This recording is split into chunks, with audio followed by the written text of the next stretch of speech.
Şansı beyimi, alplerimi kaplattılar.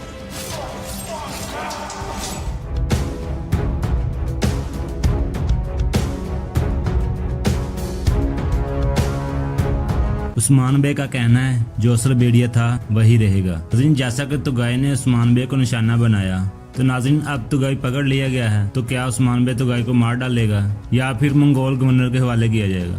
क्या उस्मान बे tax अदा करेंगे और क्या निकोला टैक्स अदा करेगा, या फिर इन दोनों का इत्तेहाद होगा?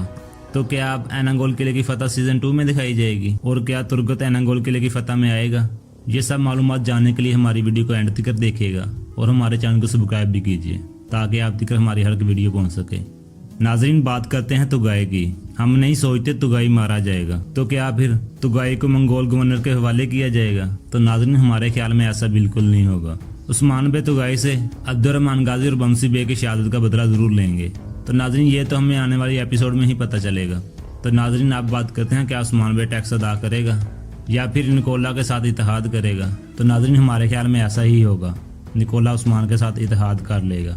तो नाज़रीन, आपको क्या लगता है, निकोला उस्मान के साथ इत्तेहाद करेगा? कमेंट में अपनी राय से गा लाजमी कीजिएगा। आप बात करते हैं एनागोल किले की फतह और तुर्गत के बारे में। क्या तुर्गत की वापसी होगी? जैसा कि हमने पिछली एपिसोड में देखा, तेज़ी के साथ हालात बदल गए। तो नाज़रीन, हमारे ख्याल में एनागोल किले की फतह और तुर्गत की एंट्री सीज़न 3 में ही होगी। अभी तो फिलहाल निकोला उस्मान बे के साथ इत्तेहाद करेगा और मंगोलों के साथ जंग होगी। तो नाज़रीन, ये थी आज की हमारी वीडियो। अगर पसंद आए तो लाइक कीजिए और अपने दोस्तों के साथ शेयर कीजिए और हमारे चैनल को सब्सक्राइब भी कीजिए। चलते हैं फिर, इंशाल्लाह नई वीडियो लेके आएंगे। अस्सलाम वालेकुम।